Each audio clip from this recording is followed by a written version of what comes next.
പ്രഹ്ലാദൻ ഈ മഹാബലിയുടെ മുത്തശ്ശനാണ്. പ്രഹ്ലാദൻ്റെ മകൻ വിരോചനൻ, വിരോചനൻ്റെ മകനാണ് മഹാബലി. ആകാശത്ത് വന്നിട്ട് മഹാബലി എന്നാ അത്ഭുതം അത്ഭുതം അത്ഭുതം, കാരണം എനിക്ക് ഭഗവാന്റെ കയ്യെ തൊടാനേ ഭാഗ്യം കിട്ടിയുള്ളൂ. രാവണൻ ചില്ലറക്കാരനല്ല.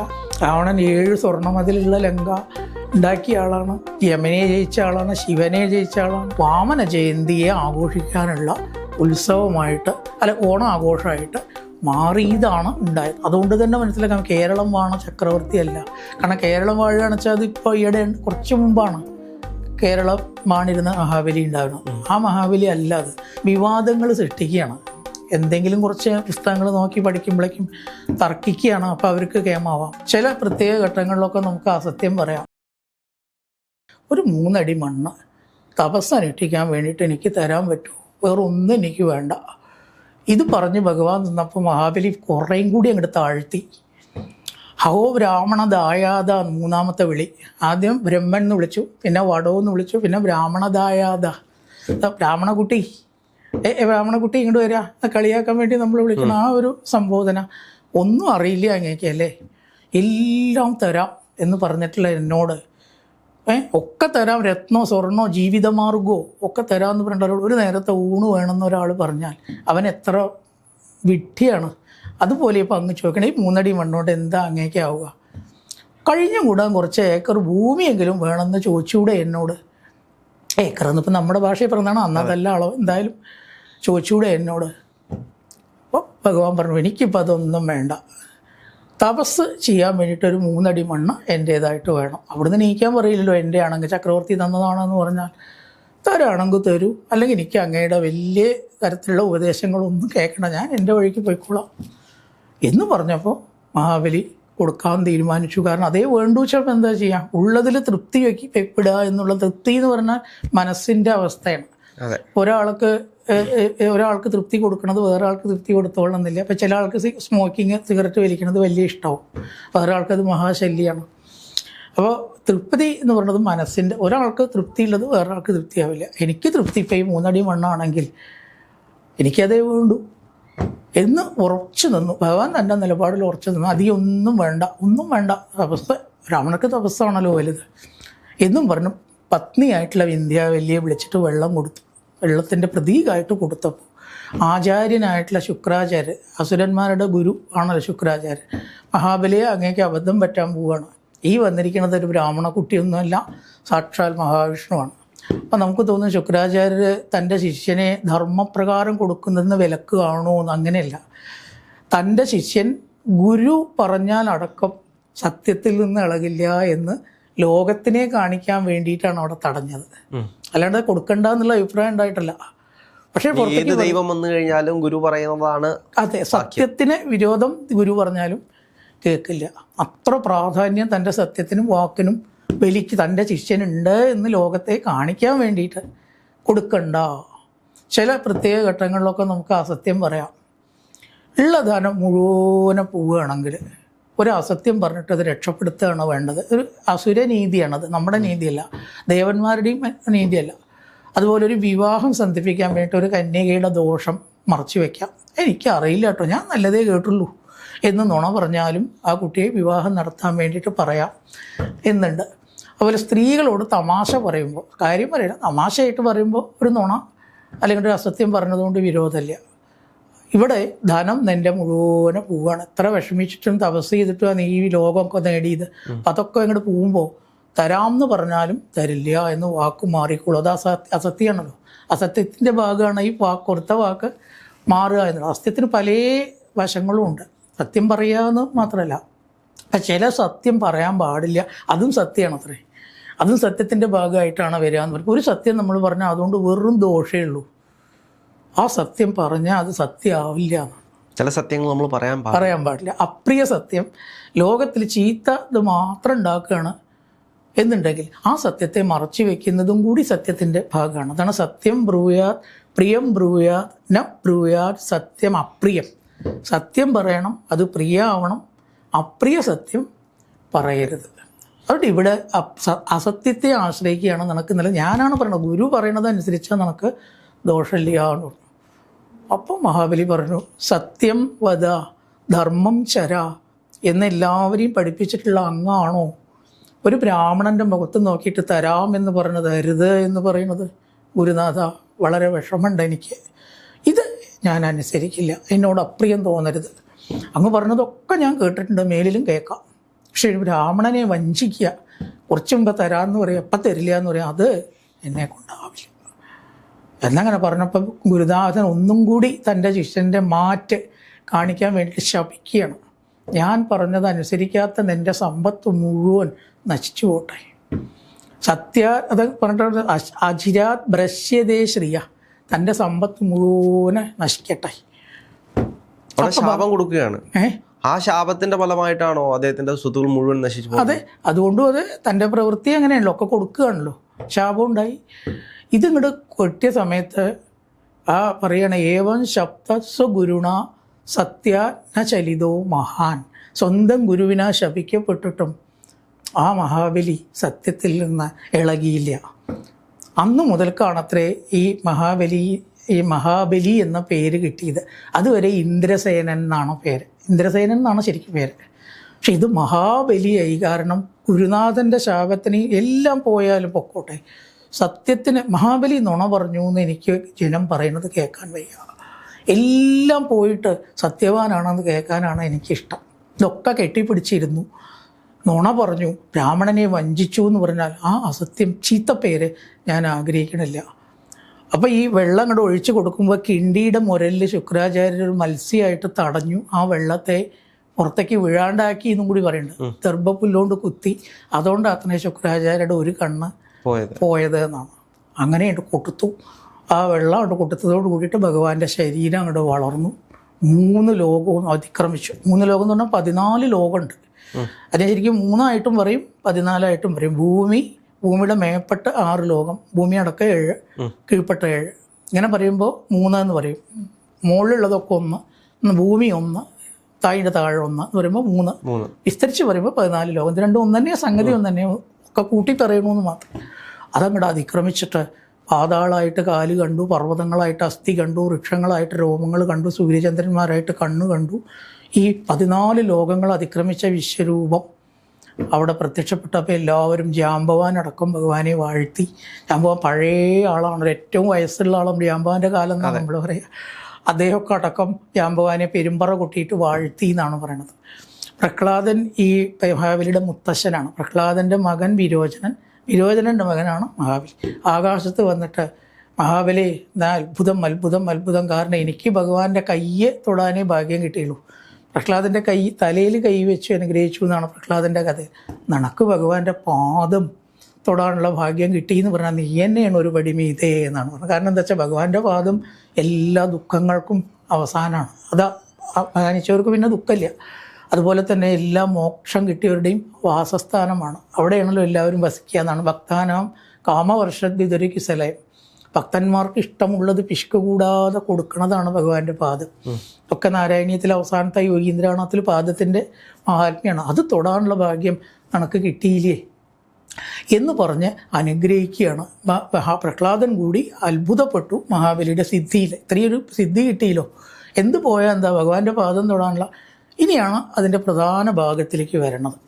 ഇപ്പം നമ്മൾ ഇത്രയും പറഞ്ഞതിൽ നിന്ന് മഹാബലിയെ ശിക്ഷിച്ചു എന്നൊരു പ്രതീതി ഉണ്ടാവാം മുഴുവൻ ചിന്തിക്കാത്തവർക്ക് ഉണ്ടാവില്ല. കാരണം പാദം തൊടാനുള്ള മഹാത്മ്യം കിട്ടി, അതിനുള്ള ഭാഗ്യം കിട്ടി എന്ന് പറഞ്ഞാൽ തന്നെ. ഇനി ഭഗവാൻ പറയണത് എന്താണെന്ന് ചോദിച്ചാൽ, ഇന്ദ്രസേന മഹാരാജ, ഇന്ദ്രസേന ഇന്നു മുതൽ അങ്ങ് ഇന്ദ്രസേനനല്ല, മഹാബലിയാണ്. എല്ലാവരും വാഴ്ത്തുന്ന മഹാബലിയാണ്. ഒന്ന് അവരംഗീകാരായി. രണ്ടാമത് വേറൊരു മന്വന്തരങ്ങൾ. ഈ മഹാവിഷ്ണു ആണോ അദ്ദേഹത്തിന് മഹാബലി എന്നുള്ള പേരിടുന്നത്? അതെ, മഹാബലി ഇട്ടു. പിന്നെ എല്ലാവരും അങ്ങനെ വിളിക്കാൻ തുടങ്ങി. ഇന്ദ്രസേന എന്ന് വിളിക്കുന്നത് വിഷ്ണുവാണ്. അങ്ങനെ ആ പേര് കിട്ടി. പിന്നെ ഈ ലോകങ്ങൾ, ഈ മന്വന്തരങ്ങൾ എന്ന് പറയും ഓരോരോ കാലഘട്ടത്തിന്. 14 മന്വന്തരങ്ങളാണ് ഭാഗവതത്തിൽ വർണ്ണിക്കുന്നത്. ഓരോ മന്വന്തരങ്ങൾ 71 ചതുർയുഗമാണ് കാലയളവ്. മറ്റൊരു മന്വന്തരത്തിൽ, അപ്പോഴുള്ള മന്വന്തരം കഴിഞ്ഞാൽ അടുത്ത മന്വന്തരത്തിൽ നീ ഇന്ദ്രനാണെന്ന് പറഞ്ഞു. വലിയ പ്രൊമോഷനല്ലേ ഇന്ദ്രൻ്റെ ആ ഒരു സ്ഥാനത്തിന്. 1000 യാഗം നടത്തണം എന്നാലേ കിട്ടുള്ളൂ. 1000 യാഗം എന്ന് പറഞ്ഞാൽ അന്നത്തെ കണക്ക് കോടിക്കണക്കിന് ഉറുപ്പിക ഒരു യാഗത്തിന് വരും, അതിൻ്റെ കാലയളവ് വരും. ഇതിപ്പോൾ ഒരൊറ്റ നിമിഷം കൊണ്ട് ആ ലോട്ടറി അടിച്ച പോലെ അടുത്ത മന്വന്തരത്തിൽ ഇന്ദ്രൻ്റെ പദവി അങ്ങേക്ക് ഞാൻ നൽകിയിരിക്കണു എന്ന് പറയണത്. എന്ന് മാത്രമല്ല, ഈ കൊട്ടാരം മഹാബലിയുടെ സുതലത്തിലേക്ക് അയച്ചു എന്നാണ് അവിടെ ഒരു വലിയ വ്യത്യാസം. നമ്മളൊക്കെ പാതാളത്തിലേക്ക് അയച്ചു എന്നാണ് പറയുക. പാതാളത്തിലേക്ക് അല്ല അയച്ചിരിക്കുന്നത്. സുതലം സ്വർഗീവി പ്രാർത്ഥ്യം എന്നാണ് ഇതിൽ പറയുന്നത്. സുതലം എന്ന് പറഞ്ഞാൽ അതല, വിതല, തുതല, മഹാതല, രസാതല, പാതാളത്തിൽ 7 ലോകത്തിലത്തെ ഏറ്റവും നല്ല ഒരു ലോകമാണ് സുതലം. അവിടെ പറഞ്ഞാൽ സ്വർഗീവി പ്രാർത്ഥ്യം എന്ന് പറഞ്ഞാൽ സ്വർഗത്തിലുള്ളവർ ആഗ്രഹിക്കുന്നു അത്രേ കുറച്ച് കാലം ആ സുതലത്തിൽ കഴിഞ്ഞുകൂടാൻ. എന്ത് പുണ്യമാണ് ചെയ്യേണ്ടത്, എങ്ങനെയാണ് അവിടെ കഴിഞ്ഞുകൂടാ? അപ്പോൾ സ്വർഗത്തേക്കാൾ മഹത്തരമാണല്ലോ. അല്ലാണ്ട് അവിടെ സ്വർഗീയര് അവിടെ താമസിക്കാൻ ആഗ്രഹിക്കും. അതുകൊണ്ട് പാതാളത്തിലല്ല, അവിടെ വലിയൊരു തെറ്റുണ്ട്. പാതാളത്തിലേക്ക് ചവിട്ടി താത്തിയിട്ടൊന്നുമില്ല, മെല്ലെ ആ പാദം കൊണ്ട് സ്പർശിച്ചതേ ഉള്ളൂ. ഭഗവാന്റെ പാദസ്പർശം കൊണ്ട് മഹാബലി വളരെയധികം പുണ്യവാനായി. മറ്റൊരു മന്വന്തരത്തിൽ ഇന്ദ്രൻ്റെ പദവി നേടി.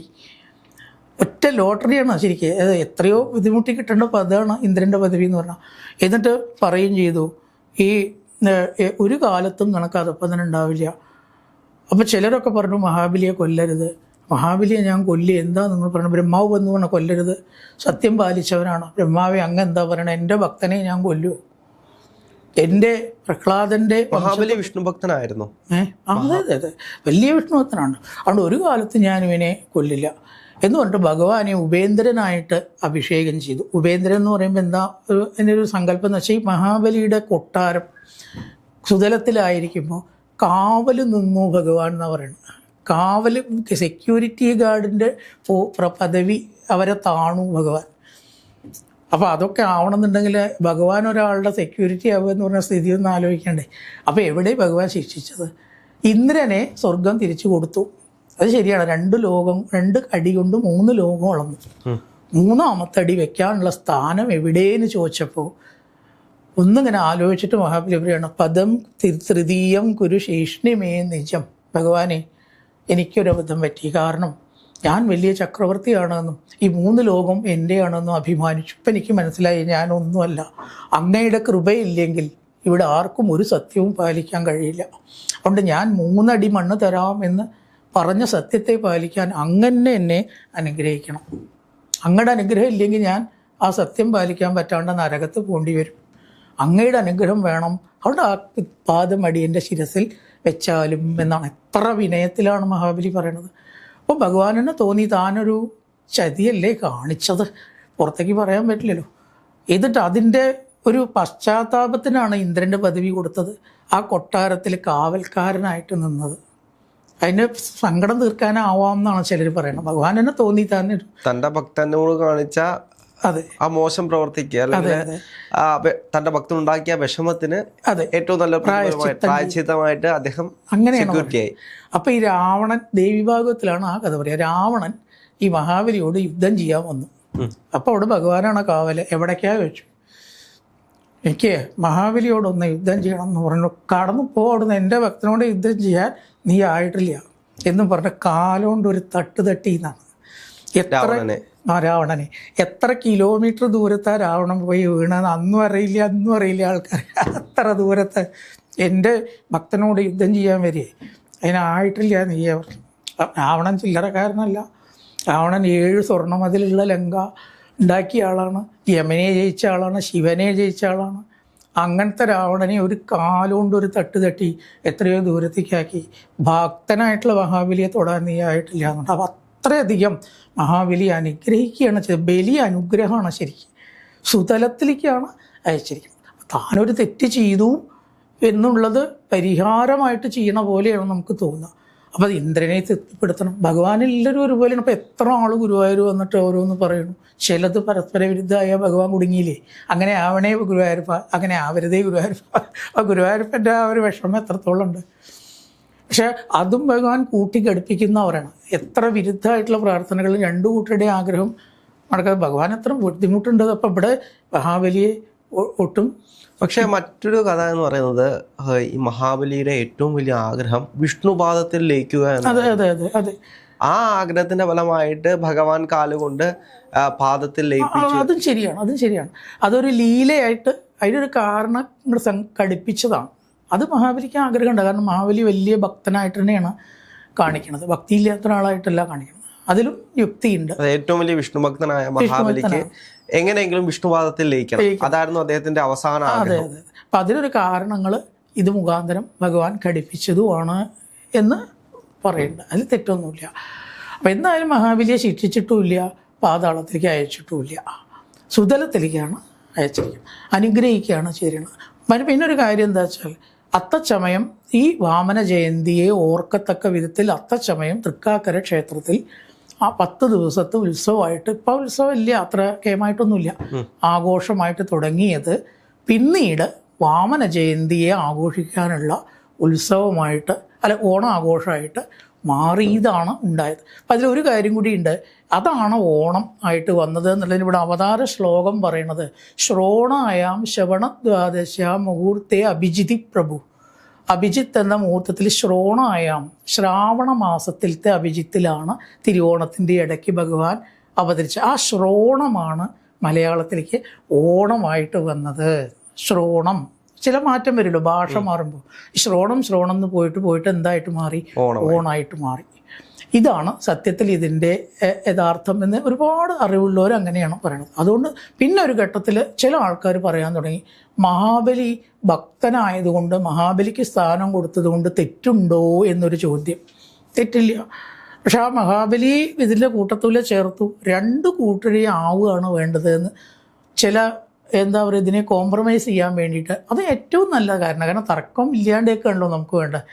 മഹാബലിയെ ഓണത്തിന് വെക്കുന്നതിൽ എന്താണ് തെറ്റ്? അപ്പം ഭഗവാനെ സംബന്ധിച്ച് ഭക്തനാണ് വലുത്, ഏറ്റവും വലുത് ഭക്തനാണ്. ഭക്തനെ സംബന്ധിച്ച് ഭഗവാനാണ് വലുത്. അപ്പോൾ ഇത് രണ്ടും വേണം. അപ്പോൾ മഹാബലി ഒരു പ്രതിഷ്ഠയായിട്ട് ഒറ്റയ്ക്ക് വെക്കും, ചുറ്റും നടുവിൽ തൃക്കാക്കരപ്പനും 10 പരിവാരങ്ങളും വെക്കും, ഇടത്ത് ഭാഗത്ത് പൗരന്മാർ എന്നുള്ള നിലയ്ക്ക് എത്ര മാതേരച്ച മണ്ണുകൊണ്ടുള്ള ഒരു ദിക്കിൽ ഓരോ പേരാണ്. ചില ദിക്കിൽ മാതേര എന്ന് പറയും, ചില ദിക്കിൽ മണ്ണിൻ്റെ ആ ഒരു ഇത്. അതിന് 3 ഗ്രൂപ്പായിട്ടാണ് പണ്ടൊക്കെ 21 വിഗ്രഹങ്ങൾ പ്രതിഷ്ഠയ്ക്കും ഓണത്തിന്. അപ്പോൾ തൃക്കാക്കരപ്പന് സ്ഥാനം കൊടുത്തു, അതേ സമയത്ത് മഹാബലിക്കും കൊടുത്തു. പ്രശ്നം തീർന്നില്ലേ? എന്തിനാ തർക്കിക്കണം? മഹാബലിയാണോ വലുത്? പക്ഷെ ഒരു തെറ്റ് അവിടെ എന്താ വെച്ചാൽ കേരളം വാണിരുന്ന മഹാബലി അല്ല, അവിടെയാണ് തെറ്റ് പറയണത്. കേരളം വാണ മഹാബലി അല്ല. പിന്നെ എങ്ങനെയാണ് ഓണം കേരളത്തിന്റെ മാത്രമായിട്ടൊരു അത് ഓരോരോ സ്ഥലത്ത് മലയാളികളാണ് ഏറ്റവും കൂടുതൽ ഓണം ആഘോഷിക്കുന്നത്. ഓരോരുത്തരൊക്കെ അവരവരുടേതാക്കിയിട്ട് പറയുന്ന പലതും ഉണ്ട്. അങ്ങനെ അതൊന്നും അവിടെ ആവണമെന്നില്ല, അത് ഓരോരുത്തരങ്ങനെ ആക്കുകയാണ്. ഇപ്പോൾ ഉദാഹരണം പറയാം, ഇപ്പോൾ ദക്ഷയാഗം കഥ തൃപ്രങ്ങോട് ക്ഷേത്രമുണ്ട്, അവിടെയാണ് നടന്നത് എന്ന് പറയുന്നുണ്ട് ചിലർ. ഈ സതീദേവി കത്തിയെരിഞ്ഞു എന്നാണല്ലോ കഥ, അച്ഛൻ അപമാനിച്ചിട്ട് കത്തിയെരിഞ്ഞു, അത് അവിടെയാണ്. പക്ഷെ അവിടെ എങ്ങനെ നല്ല അന്തകനെ വധിച്ചു എന്നാണ്, അത് കാലനെ കൊന്നത്. പക്ഷെ ഇത് കഥപ്രകാരം നോക്കുമ്പോൾ ഇത് ഉത്തരേന്ത്യയിൽ ഹിമാലയത്തിൻ്റെ അവിടെയാണ് ഈ കഥയൊക്കെ വരുന്നത്, മാർക്കണ്ഡേയൻ്റെ. അപ്പോൾ ഇവരിത് ഇവരുടെ ആക്കി, അവരത് അവരുടെ ആക്കി പറയണം. ചരിത്രപ്രകാരം അവിടെയാണ് വരുന്നത് എന്ന പോലെ. ഇപ്പോൾ ഇത് എവിടെയാണ് എന്ന് അത്ര കൃത്യമായിട്ട് അങ്ങോട്ട് ചരിത്രം പരിശോധിച്ചവർക്ക് പറയാൻ പറ്റില്ല. ചിലർ പറയുന്നുണ്ട് ഈ മഹാബലി യജ്ഞം നടത്തിയത് ഇപ്പോഴത്തെ ഗുജറാത്തിലത്തെ ബ്രൂച്ച് എന്ന് പറഞ്ഞ സ്ഥലത്താണ്. ഭൃഗു കച്ച സംജ്ഞകെ എന്നാണ് ഇതിൽ, ഭൃഗു കച്ചം എന്നാണ് സംസ്കൃതത്തിൽ പറയുന്നത്. ബ്രൂച്ച്, ഇംഗ്ലീഷിൽ പറയും ബ്രൂച്ച് എന്ന് പറയും. ആ ബ്രൂച്ചിലാണ് യാഗം നടത്തിയത് എന്ന് പറഞ്ഞാൽ ഈ കേരളം എന്ന് പറയുന്ന ഒരു ഭരണ എന്താ പറയുക പരിധി ഈ വാളയാറ് വരെയുള്ള കേരളമല്ല, അങ്ങനെ വാദിക്കുന്നുണ്ട് ചിലർ. കേരളം എന്ന് പറയുന്നത് ഒരു വലിയ ഭൂവിഭാഗമായിരുന്നു എന്നും, കേരളത്തെ ചക്രവർത്തിയല്ല മഹാബലി, 3 ലോകം വാണിരുന്ന ചക്രവർത്തിയാണ്. കേരളത്തിൽ ഒരു മഹാബലി വേറെ വാണിയിരുന്നു. അത് ചരിത്രം പറയുമ്പോൾ, ചരിത്രത്തിൽ, പുരാണമല്ല. ഹിസ്റ്ററി പഠിക്കുന്ന കുട്ടികൾ മഹാബലി 1, മഹാബലി 2 എന്ന് പറഞ്ഞിട്ട് ഒരു പഠിച്ചിട്ടുണ്ട്. ഞങ്ങളും ഹിസ്റ്ററി പഠിച്ചവരാണ്, അതിലുണ്ട്. പക്ഷെ ആ മഹാബലി ഈ മഹാബലി എന്തായാലും ഒന്നല്ല. അപ്പോൾ ആ മഹാബലി ആരായിരുന്നു? അതൊരു സാധാരണ രാജാവ്. ഇവിടെ രാജഭരണം നിലനിന്നിരുന്നല്ലോ ഒരു കാലത്ത്. അപ്പോൾ കേരളം നിലവിൽ വന്നിരുന്നു. അതിനുശേഷമുള്ള എത്രയോ ഇപ്പുറത്തേക്ക് ഈ കാലത്തേക്കുള്ള ഒരു രാജാവാണ് ഈ മഹാബലി. യുഗങ്ങൾക്ക് മുമ്പ് ത്രേതായുഗ അതിൽ വന്ന എത്രയോ 1000 വർഷങ്ങൾക്ക് മുമ്പാണ്. അതുകൊണ്ട് തന്നെ മനസ്സിലാക്കാം കേരളം വാണ ചക്രവർത്തിയല്ല. കാരണം കേരളം വാഴുകയാണെന്ന് വെച്ചാൽ അത് ഇപ്പോൾ ഈയിടെ കുറച്ച് മുമ്പാണ് കേരളം വാണിരുന്ന മഹാബലി ഉണ്ടാവണം. ആ മഹാബലി അല്ല അത്. ത്രൈലോക്യം വാണിരുന്ന മഹാബലി. ഒരു പേരിൽ ഒരുപാട് ആളുണ്ടാവുമല്ലോ, ഒരുപാട് ആൾ ഒരേ പേര്, അനവധി ആൾക്ക് ഒരു പേര്. ഇതെന്തായാലും പിന്നെ ഒരു കാര്യം കൂടി ഉള്ളത് എന്താ വെച്ചാൽ വർഷാവർഷം തൻ്റെ പ്രജകളെ കാണാൻ വരുന്ന ഒരു സംഭവം ഇല്ല, അതൊരിക്കലും പറയണില്ല. അത് പുരാണത്തിലല്ല, ഒരു പുരാണത്തിലും പറയണമില്ല. സുതലത്തിലേക്ക് അയച്ചു എന്ന് പറഞ്ഞിട്ട് അവിടെ ക്ലോസ് ചെയ്തിരിക്കണം. അവിടുന്ന് തന്റെ ഭക്തനെ കൊണ്ട് നാട് കാണാൻ വേണ്ടി മഹാബലി വരുമെന്ന് പറഞ്ഞു. അതില്ല, അത് പുരാണത്തിൽ പറയണില്ല. അത് ആരൊക്കെയോ ഉണ്ടാക്കി തീർത്തതാണ്. കുഴപ്പമൊന്നുമില്ല. പക്ഷേ മരിച്ചു പോയിട്ടുള്ള ശരീരം കൊണ്ട് വീണ്ടും ഇങ്ങോട്ട് വരിക എന്ന് പറയണത് ഉണ്ട്, പുരാണത്തിൽ ഇല്ലാന്ന് നമ്മൾ വളരെ അപൂർവ സന്ദർഭത്തിലേ അങ്ങനെ വരുള്ളൂ. വളരെ അപൂർവം ചില സന്ദർഭത്തിൽ പറയുന്നുണ്ട്. പക്ഷെ അതൊന്നും ഇവിടെ സംഭവിച്ചിട്ടില്ല. ആ മഹാബലി എല്ലാ വർഷവും വരിക. അപ്പം അത് ഈ തൃക്കാക്കരയിൽ, ഞാനപ്പോൾ അത് പറഞ്ഞാൽ ആർക്കെങ്കിലും ഇഷ്ടമാകുമെന്ന് അറിയില്ല, എല്ലാ കൊല്ലവും പാതാളത്തിൽ നിന്ന് ഈ മഹാബലിയെ സ്വീകരിക്കുന്ന ചടങ്ങുണ്ട് എന്നാണ്. പാതാളത്തിലേക്ക് അല്ല എന്നിപ്പോൾ നമ്മൾ പറഞ്ഞു കഴിഞ്ഞു. അപ്പോൾ പാതാളത്തിലേക്ക് സ്വീകരിക്കുക എങ്ങനെയാണ് അത് ശരിയാവുക? അങ്ങനെ കുറേ ആചാരങ്ങൾ നമ്മൾ വസ്തുതകൾ നോക്കാണ്ട് പല ക്ഷേത്രങ്ങളിൽ നടക്കും. കുറേയൊക്കെ വേണ്ടതും നല്ലതുമുണ്ട്, കുറേയൊക്കെ വസ്തുതകൾ നോക്കാതെ ജനങ്ങളെ തെറ്റിദ്ധരിപ്പിക്കുന്ന ആചാരങ്ങളിൽ പെട്ടതാണ് ഈ പാതാളത്തിൽ നിന്ന് മഹാബലിയെ സ്വീകരിക്കുക. പാതാളത്തിലേക്ക് അല്ല അയച്ചത്. പിന്നെ എങ്ങനെ പാതാളത്തിൽ നിന്ന് സ്വീകരിക്കും? വർഷാവർഷം വരാൻ അവസരം കൊടുക്കുന്നത് ഇവിടെ ഒരു പുരാണത്തിലും പറഞ്ഞിട്ടില്ല. അങ്ങനെ മഹാബലി വരുന്നില്ല. എല്ലാ കൊല്ലവും വരുന്നില്ല. പക്ഷെ മഹാബലിയെ ഓർക്കാൻ എല്ലാ കൊല്ലവും നമുക്ക് ആഘോഷമാവാം. ഓർക്കാൻ വേണ്ടിയിട്ട് ഇത്രയേ ഉള്ളൂ. അത് കൊല്ലാകൊല്ലമുള്ള വരവ് അങ്ങനെ ഒരു സംഗതി പുരാണം. പക്ഷെ അപ്പൊ അങ്ങ് പറഞ്ഞ അനുസരിച്ചാണെങ്കിൽ വാമനൻ ജനിച്ച ദിവസമാണ് അതെ ഓണം എന്ന് പറയുന്നത്, ശ്രാവണ മാസം. അപ്പൊ വാമനനെ ഓർക്കാൻ വേണ്ടിയിട്ടല്ലേ അപ്പൊ ഓണം? വാമനെ ഓർക്കാനാണ് ശരിക്കും അതിന്റെ വാമനന്റെ ജന്മദിനമാണ് തിരുവോണമായിട്ട് ആഘോഷിക്കുന്നത്. അതെ, ആരംഭം അങ്ങനെ ഉണ്ടായി. പിന്നീട് അത് മഹാബലിയും കൂടി ചേർത്തു എന്നേ ഉള്ളൂ. അതിപ്പോൾ ഒരു വലിയൊരു തെറ്റൊന്നുമല്ല. തെറ്റ് എവിടെ സംഭവിക്കണമെന്ന് വെച്ചാൽ മഹാബലിയുടെയാണ് എന്ന് പറയുമ്പോഴാണ്. മഹാബലിയുടെ മാത്രമാണോ ഓണം? വാമനന് അതിലെന്ത് സ്ഥാനം എന്ന് ചോദിക്കുന്നത് തെറ്റാണ്. അതേസമയത്ത് വാമനന് മാത്രമൊന്നും നമ്മൾ വാദിക്കണം. നമ്മൾ മിതവാദിയിലേക്ക് വരിക, ഈ രണ്ട് തർക്കത്തിനെയും പരിഹരിക്കുകയാണ്. കാരണം മഹാബലി ഭക്തനാണ്, ഭക്തനെ സംബന്ധിച്ച് വലുത് ഭഗവാനാണ്. ഭഗവാനെ സംബന്ധിച്ച് ആ രണ്ടു കൂട്ടർക്ക് സ്ഥാനം കൊടുത്താൽ തർക്കത്തിന് വിഷയമില്ല. പക്ഷെ അപ്പോൾ ഒരു രസമില്ല, ആൾക്കാർക്ക് ഇത് തർക്കിക്കണം. അതിൽ വെറുതെ തർക്കിക്കേണ്ട ആവശ്യമില്ലല്ലോ. ശരി, തർക്കത്തിനുള്ള ഒരു വലിയൊരു സ്കോപ്പ് ഇതിലില്ല. അവിടെ തർക്കിക്കാൻ വേണ്ടി ഇങ്ങനെ വിവാദങ്ങൾ സൃഷ്ടിക്കുകയാണ്. എന്തെങ്കിലും കുറച്ച് പുസ്തകങ്ങൾ നോക്കി പഠിക്കുമ്പോഴേക്കും തർക്കിക്കുകയാണ്. അപ്പോൾ അവർക്ക് കേമാവാം. ഈ തർക്കം ഉണ്ടാക്കിയിട്ട് അതിലിങ്ങനെ ജയിക്കുക, ചിലർക്ക് അതുണ്ടല്ലോ. ഞാൻ അതിൽ തർക്കിക്കണമെങ്കിൽ തർക്കിക്കണം, പക്ഷെ ഇവിടെ അതിൻ്റെ ആവശ്യം വരുന്നില്ല. ഇവിടെ അങ്ങനെ ഒരു വിഷയമില്ല. പക്ഷെ വാമന സ്ഥാനമുണ്ട്, അത് സംശയമൊന്നുമില്ല. വാമന ജയന്തി, അതാണ് ശ്രോണം എന്നുള്ള വാക്കാണ്, അവതാര ശ്ലോകമാണ്. ശ്രോണായാം ശ്രവണ ദ്വാദശ, അതിനെയാണ് പിന്നീട് ഓണം. ശ്രാവണം എന്ന് പറയുന്നത് നമുക്ക് പല മാസങ്ങളുണ്ട്. നമ്മുടെ മലയാള മാസമാണ് മേടം, മിടവൻ, ചിങ്ങം, കന്നി, ഇതൊക്കെ. പിന്നെ കൊല്ലവർഷമുണ്ട്, ശ്രാവണ മാസമുണ്ട്. ഈ ശ്രാവണ മാസം വടക്കേ ഇന്ത്യയിലാണ് അധികം പ്രാധാന്യം. അതിൽ ഈ കുറേ വർഷം കൂടുമ്പോൾ ശ്രീകൃഷ്ണ ജയന്തി ഈ ശ്രാവണ മാസമാണ്. അതിൽ അഷ്ടമി ചിലപ്പോൾ കർക്കിടത്തിൽ വരും. നമ്മുടെ കർക്കിടകത്തിൽ അവർ ഇപ്പം കൊല്ലം അങ്ങനെ വന്ന ജന്മാഷ്ടമി നമുക്ക് വരാൻ പോണേ ഉള്ളൂ, അവരുടെ കഴിഞ്ഞു. അപ്പോൾ അത് ചിങ്ങമല്ല അവരെടുക്കണം. അതേപോലെ ഈ ഓണം ശ്രാവണ മാസത്തിൽ തിരുവോണമാണ് എടുക്കുക. അപ്പോൾ എല്ലായ്പ്പോഴും അത് ചിങ്ങത്തിൽ ഏകദേശം ശരിയായിട്ട് വരും. കുറേ കൊല്ലം കൂടുമ്പോൾ ഒരു മാസം മുമ്പേ വരും ശ്രാവണപ്രകാരം. പക്ഷെ നമുക്കേ ഉള്ളൂ അധികം ഓണം എന്നുള്ളത്. തൃക്കാക്കര വാമന പ്രതിഷ്ഠയാണ് എന്നുള്ളത് അങ്ങനെ ആയി വന്നതാണ്. രാജാക്കന്മാരും അവരൊക്കെ അവരുടെ കീഴിലുള്ള പ്രദേശം, അവിടെയുള്ള ക്ഷേത്രം എന്ന് പറഞ്ഞിട്ട് അങ്ങോട്ട് വന്നു. പിന്നെ അത് എല്ലാവരും ആഘോഷിക്കാനും തുടങ്ങി. അങ്ങനെയാണല്ലോ. എന്താണെങ്കിലും ഒരുപാട് സന്തോഷം.